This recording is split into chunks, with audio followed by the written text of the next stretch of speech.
نوجوان پر شیطان غالب آ گیا۔ دل کی فریاد، یا اللہ صرف ایک گناہ کر لوں پھر توبہ کر لوں گا۔ یہ ویڈیو آخر تک ضرور دیکھیں، آپ کی زندگی سنور جائے گی۔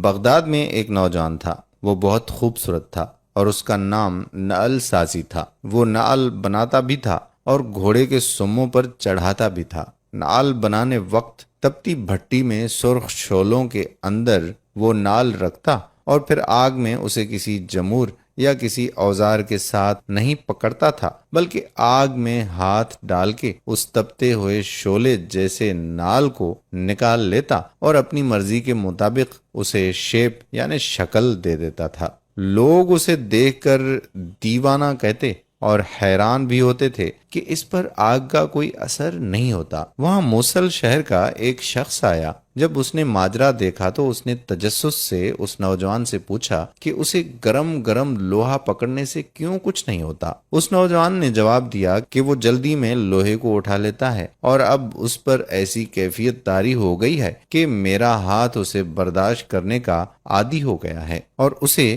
کسی جمور یا پلاس کی ضرورت نہیں پڑتی۔ اس شخص نے کہا کہ میں اس بات کو نہیں مانتا، یہ کوئی نہ کوئی اور بات ہے۔ اس نے نوجوان سے کہا کہ مجھے اس کی حقیقت بتاؤ۔ اس نوجوان نے بتایا کہ بغداد میں ایک نہایت حسین و جمیل لڑکی تھی اور اس کے والدین عمرے کے لیے گئے ہوئے تھے اور کسی حادثے کا شکار ہو گئے۔ وہ دونوں فوت ہو گئے اور یہ لڑکی بے یار و مددگار اس شہر میں رہنے لگی۔ وہ لڑکی پردے کی پلی ہوئی گھر کے اندر رہنے والی لڑکی تھی۔ اب اس کو سمجھ نہیں آتی تھی کہ زندگی کیسے گزارے۔ آخرکار نہایت غمزدہ اور پریشانی کی حالت میں وہ باہر سڑک پر نکل آئی۔ اس نے میرے دروازے پر دستک دی اور کہا کہ کیا ٹھنڈا پانی مل سکتا ہے؟ میں نے کہا ہاں، اور اندر سے اس لڑکی کو ٹھنڈا پانی لا کر پلایا اور اس لڑکی نے کہا کہ خدا تمہارا بھلا کرے۔ میں نے اس سے پوچھا کہ کیا تم نے کچھ کھایا بھی ہے کہ نہیں؟ اس لڑکی نے کہا کہ نہیں، میں نے کچھ نہیں کھایا۔ میں نے اس سے اس طرح اکیلے پھرنے کی وجہ پوچھی تو اس لڑکی نے اپنے اوپر گزرا سارا واقعہ سنایا اور کہا کہ مجھے سمجھ نہیں آتی کہ میں زندگی کیسے بسر کروں۔ میں نے اس سے کہا کہ تم شام کو یہیں میرے گھر آ جانا اور میرے ساتھ کھانا کھانا، میں تمہیں تمہاری پسند کا ڈنر کھلاؤں گا۔ وہ لڑکی چلی گئی۔ اس نوجوان نے بتایا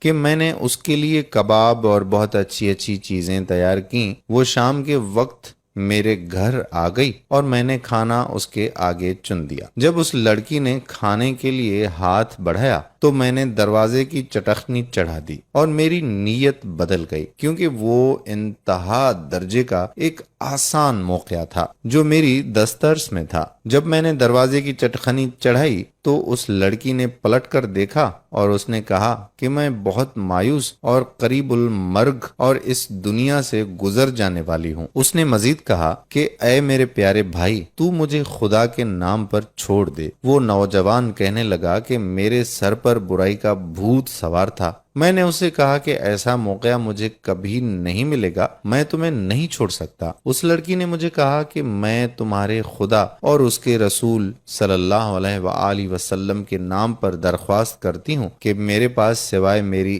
عزت کے کچھ بھی نہیں ہے، اور ایسا نہ ہو کہ میری عزت بھی پامال ہو جائے اور میرے پاس کچھ بھی نہ بچے، اور پھر اس حالت میں اگر میں زندہ بھی رہوں تو مردوں ہی کی طرح جیوں گی۔ اس نوجوان نے بتایا کہ لڑکی کی یہ بات سن کر مجھ پر خدا جانے کیا اثر ہوا۔ میں نے دروازے کی چٹخنی کھولی اور دست بدستہ اس کے سامنے کھڑا ہو گیا اور کہا کہ مجھے معاف کر دینا، میرے اوپر ایک ایسی کیفیت گزری تھی جس میں نبرد آزما نہیں ہو سکا، لیکن اب وہ کیفیت دور ہو گئی ہے۔ تم شوق سے کھانا کھاؤ اور اب سے تم میری بہن ہو۔ یہ سن کر اس لڑکی نے کہا کہ اے اللہ، میرے اس بھائی پر دوزخ کی آگ حرام کر دے۔ یہ کہہ کر وہ رونے لگی اور اونچی آواز میں روتے ہوئے کہنے لگی کہ اے اللہ، نہ صرف دوزخ کی آگ حرام کر دے بلکہ اس پر ہر طرح کی آگ حرام کر دے۔ نوجوان نے بتایا کہ لڑکی یہ دعا دے کر چلی گئی۔ ایک دن میرے پاس زنبور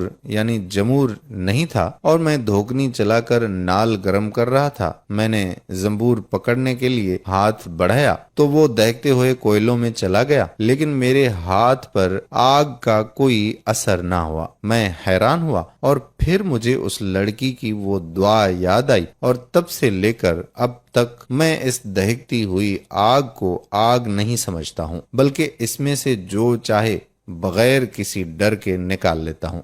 بحوالہ اشفاق احمد، زاویہ 3، ڈیفینس ویپن، صفحہ نمبر 207 اور 8۔ اس ویڈیو سے ہو سکتا ہے کہ کوئی گناہ سے توبہ کر لیں اور شیئر کرنا اپنے اوپر فرض سمجھیں، کیونکہ اگر کوئی ہماری وجہ سے